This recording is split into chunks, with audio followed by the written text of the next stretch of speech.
wow ini tempatnya eye catching banget, ini anak muda banget, ini pasti pengajarnya juga jiwa muda. Itu yang saya rasa. Kami hanya sampaikan kami butuh fasilitas untuk kegiatan pelatihan, desain grafis dan animasi dengan spesifikasi perangkat keras yang diperlukan seperti ini. Pak Ngurah alhamdulillah langsung diterima. Ini sangat sesuai dengan standar yang kami perlukan. Bukan hanya standar kementerian tapi standar nasional sudah memenuhi syarat. Mahasiswa baru tahun ini itu sedang kita bahas.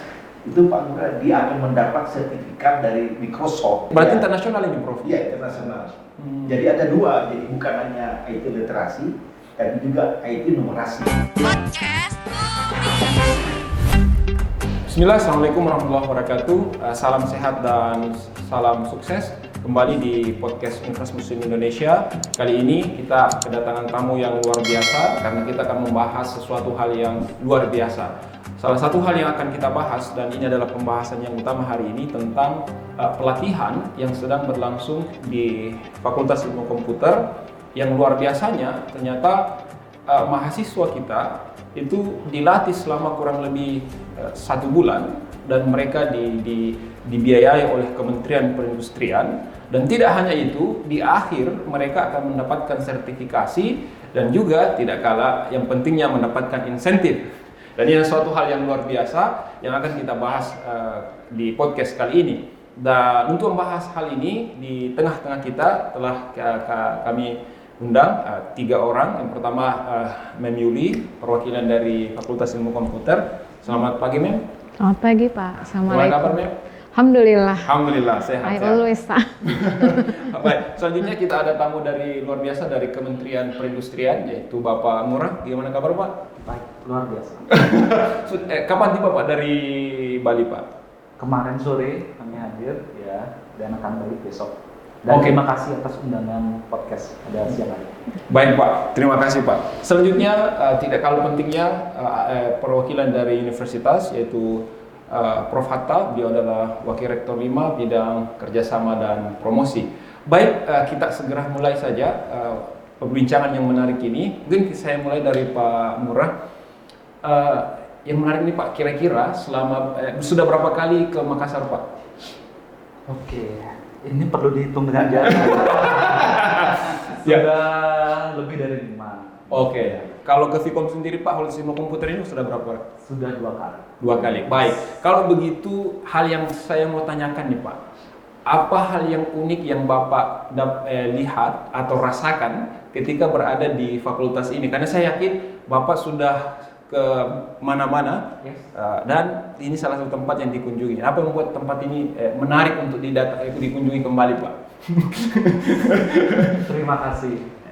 Saya sebagai tamu gitu ya, secara visual saya lihat adalah, wow ini tempatnya eye catching banget, ini anak muda banget, ini pasti pengajarnya juga jiwa muda. Itu yang saya rasakan. Dan yang terjadi ketika masuk ke dalamnya, yang pandangan awal yang saya rasakan itu benar. Jadi semua warga di sini berjiwa muda gitu. Jadi sangat ramah, dinamis, itu yang saya rasakan. Keren. Baik, Pak. Ini kalau terkait dengan kerjasama Universitas Indonesia dengan Kementerian Perindustrian, bisa mungkin bercerita sedikit, Pak, tentang kerjasama antara kedua lembaga ini. Yes. Ya, silakan, Pak. Oke, ini adalah bentuk kerjasama kolaborasi yang sangat apik dan epic gitu ya, antara akademisi, antara government, kemudian di tengah-tengahnya juga ada bisnis, ada mitra industri. Jadi kalau kita lihat konsep kolaborasi, ini adalah konsep kolaborasi triple helix. Triple helix, Pak. ABG gitu. Oh. Gedung ini kan untuk ABG juga nih. Ada akademisi, B-nya bisnis, ada mitra industri yang ada jembatan ya. Kemudian G-nya government, dalam hal ini Kementerian Perindustrian. Jadi pemerintah tanpa adanya kolaborasi tentu tidak akan bisa jalan. Demikian pula satu pihak. Jadi ini adalah bentuk yang epic sekali kolaborasinya. Nah, yang hal yang menarik ini, saya pindah ke Mem Yuli sebagai perwakilan dari fakultas ini. Pertanyaan yang menarik bagi saya adalah apa yang telah dilakukan fakultas ini atau apa yang dimiliki oleh fakultas ini sehingga bisa memenuhi standar kementerian. Karena ini bukan standar lokal tetapi standar kementerian, dan saya yakin kementerian tidak akan memilih satu institusi jika tidak memenuhi standar mereka. Nah, pertanyaannya adalah apa yang membuat fakultas ini bisa memenuhi ekspektasi dari kementerian sehingga terpilih, men? Silakan. Baik. Terima kasih Pak Awal. Saya biasa panggil beliau Mr. Awal. Jadi kalau berbicara mengenai standar kementerian, saya mohon maaf Pak, ketika pertama kali kami berkomunikasi dengan pihak BDI, kami tidak disampaikan standar supaya bisa bermitra itu apa saja. Satu-satunya yang kami pegang adalah ketika pihak BDI datang dan pihak mitra dari bisnis ini datang kepada kami hanya disampaikan kami butuh fasilitas untuk kegiatan pelatihan, desain grafis, dan animasi dengan spesifikasi perangkat keras yang diperlukan seperti ini. Nah, oleh karena alhamdulillah di laboratorium yang kami miliki di Fakultas Ilmu Komputer ini memenuhi standar tersebut dan ada kunjungan untuk melihat apakah sudah sesuai dengan standar itu langsung diterima Pak Ngurah, alhamdulillah langsung diterima. Ini sangat sesuai dengan standar yang kami perlukan. Saya sempat berkomunikasi apakah di perguruan tinggi lain tidak ada standar yang disiapkan seperti ini sehingga kami satu-satunya yang dipilih. Menurut informasi yang kami dengar, mohon maaf Pak, ada yang memenuhi syarat tetapi fasilitasnya sedikit tidak tercukupi seperti itu. Alhamdulillah kami bisa memenuhi syarat itu dan alhamdulillah lancar semua prosesnya Pak. Seperti itu. Mungkin sebelum saya ke Prof Hatta, mungkin ke Pak Buran, apanya nih beliau ingin sekali menyampaikan sesuatu nih dengan ya apa ada mungkin yang mau ditambahkan Pak dari penjelasan Mbak Yuli? Benar, jadi speknya secara kuantitas memenuhi dan secara kualitas juga memenuhi. Saya sedikit koreksi, bukan hanya standar kementerian, tapi ini standar nasional. Jadi kita pelatihannya adalah berbasis kompetensi, kami menggunakan standar kerja nasional Indonesia. Jadi pelatihannya pun standar nasional yang sudah ditetapkan speknya harus seperti ini dan bukan hanya standar kementerian, tapi standar nasional sudah memenuhi syarat. Jadi itu berarti kami berbangga ini Pak bahwa universitas di Fikom ini sudah berada di level nasional. Baik, saya kira kita bisa berbicara panjang ini Pak. Baik, selanjutnya ada satu hal yang mungkin kita tidak bisa abaikan bahwa kesuksesan sebuah fakultas itu tidak lepas dari kesuksesan universitas karena kebijakan pada level universitas adalah kebijakan pada level fakultas itu adalah turunan dari universitas. Nah, telah hadir di tengah kita Bapak Prof Hatta. Kira-kira Prof, pertanyaan yang menarik adalah kebijakan apa yang diambil oleh pimpinan universitas sehingga memberikan ruang yang luar biasa untuk berkembang dan maju di fakultas terutama ilmu komputer, Prof. Ya, yang pertama saya sampaikan dulu selamat datang kepada Pak Ngurah gitu ya. Semoga betah di Makassar, kemudian ini kerjasama kita bisa berkelanjutan. Amin.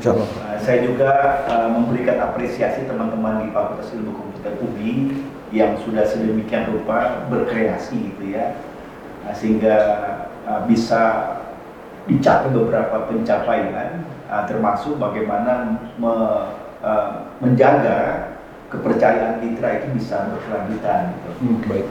Tentang kebijakan, saya ingin menggambarkan secara singkat saja. Pertama memang secara prosedural kita punya SOP dalam kerjasama. Di dalam SOP itu diatur bahwa kerjasama itu harus berkualitas dan indikatornya berkelanjutan. Jadi kalau ada kerjasama hanya sekali berhenti itu perlu dievaluasi. Mungkin ada sesuatu yang tidak berjalan sebagaimana harapan sehingga kita ke depan perlu melakukan pengembangan. Tetapi kebijakan secara makro kami itu ada kebijakan Pak Ngurah tiga poin. Yang pertama adalah bagaimana selalu beradaptasi ya dengan apapun gitu ya, termasuk perkembangan terbaru. Yang kedua, bagaimana selalu membangun kolaborasi gitu ya. Yang ketiga adalah selalu berinovasi. Itu tiga poin penting bagaimana menjaga agar kerjasama itu berkelanjutan. Saya kira itu poin-poin utamanya yang dalam kerjasama kita itu. Iya, baik Prof. Terima kasih banyak.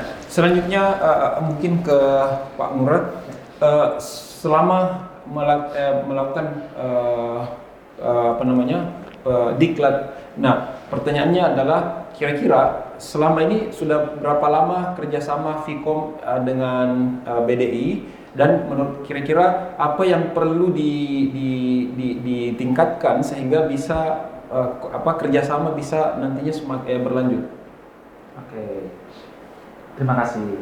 Jadi sebelumnya kita sudah tidak hanya tahun 2022 ini saja, tapi sebelumnya juga kita sudah bekerja sama di tahun sebelumnya pun berjalan dengan lancar, dan kita di awal ini kita juga mulai dengan lancar. Jadi sejauh ini kita evaluasi, belum ada evaluasi yang berarti koreksi. Cuma nanti kita karena ini pelatihan menggunakan teknologi, jadi nanti barangkali akan ada update software barangkali, ya itu yang akan kita perbarui. Jadi selama ini masih tetap kita gunakan, masih di industri masih menggunakan software yang masih relevan. Jadi next jika seandainya ada update software gitu, pasti kita akan mohonkan ke pihak Vkom, ke pihak kampus juga untuk mengupdate selalu, karena kita tidak ingin bahwa alumni kita itu tidak update dengan industri. Jadi kita inginkan selepas dari pelatihan ini diterima oleh industri. Nah, bagaimana bisa diterima dengan industri?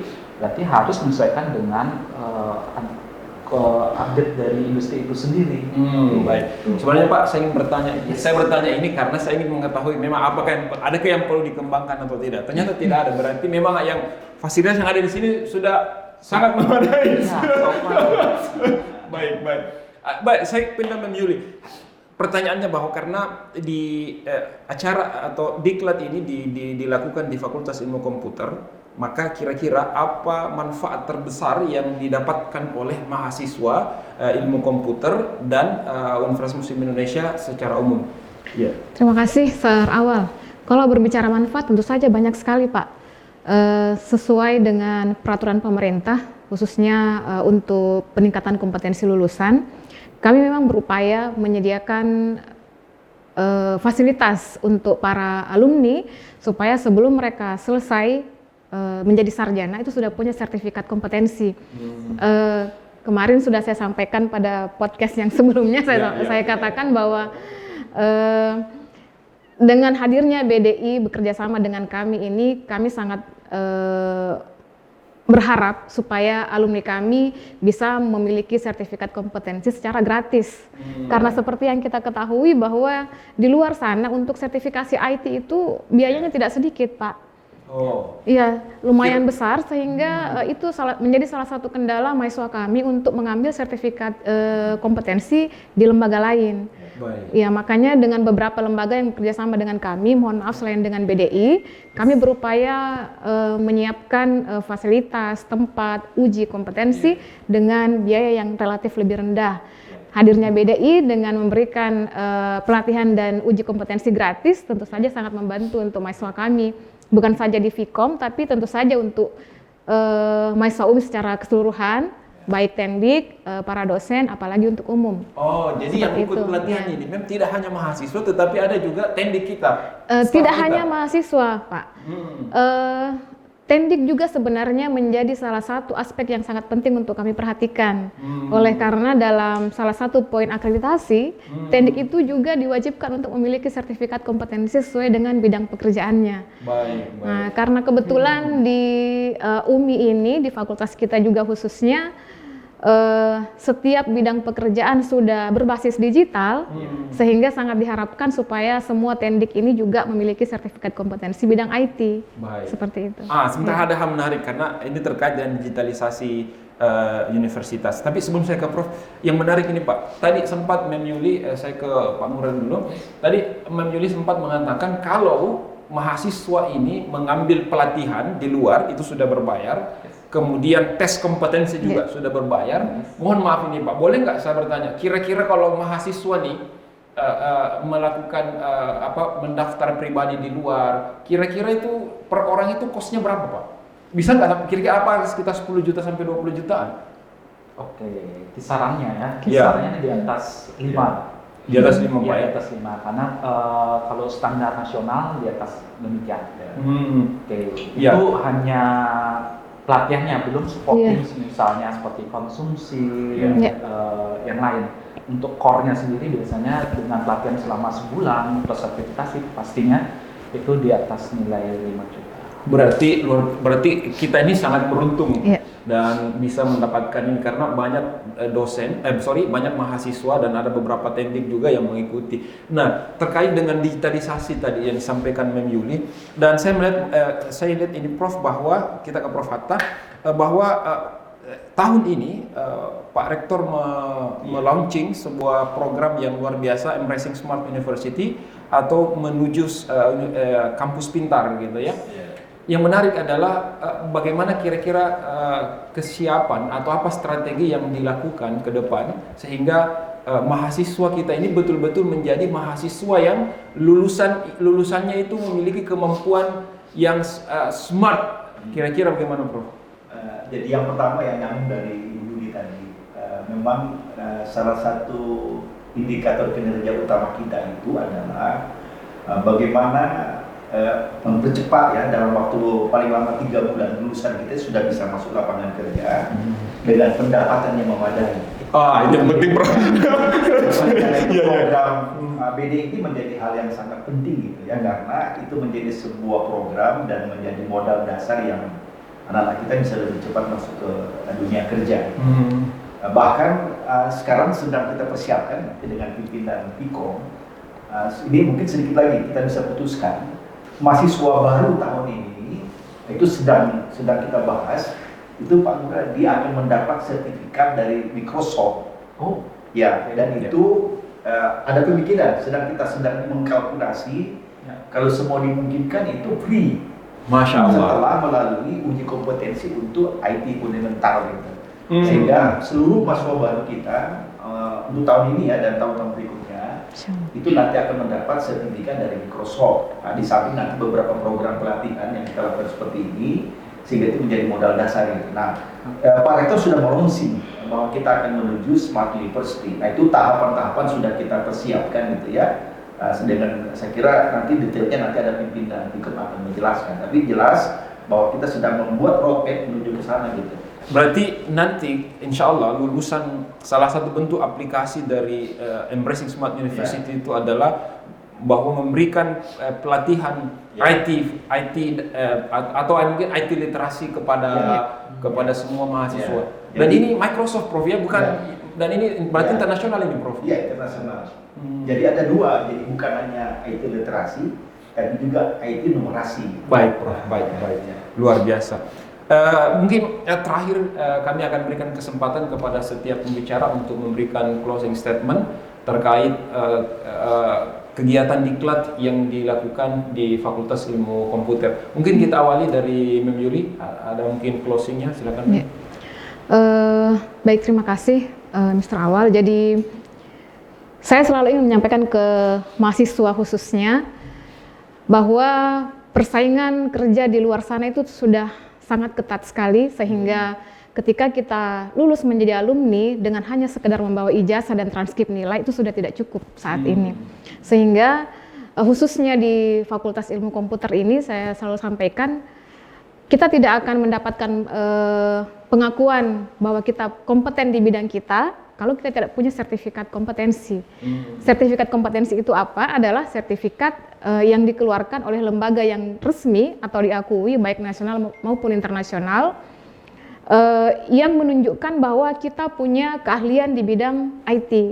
Nah, jadi upaya yang kami lakukan supaya siswa kami ini punya sertifikat kompetensi dengan tidak mengeluarkan biaya yang terlalu tinggi, maka kami upayakan untuk bekerjasama dengan banyak mitra, termasuk BDI ini, nasional maupun internasional dengan Microsoft, supaya mereka bisa bersiap-siap dan punya daya saing ketika selesai menjadi sarjana ilmu komputer. Berarti saya bayangkan, Mem, bahwa lulusan dari Fakultas Ilmu Komputer ke depan ini bisa catch up dengan kemajuan teknologi, karena itu yang menjadi gap yang sangat besar antara kurikulum universitas dengan kemajuan industri dan teknologi.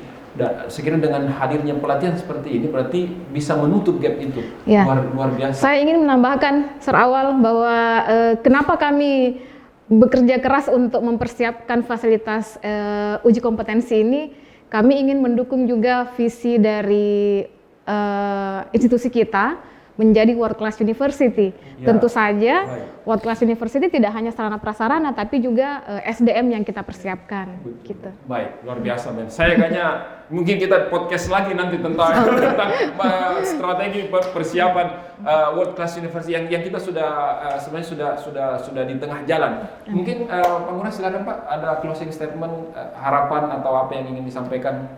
Baik, terima kasih.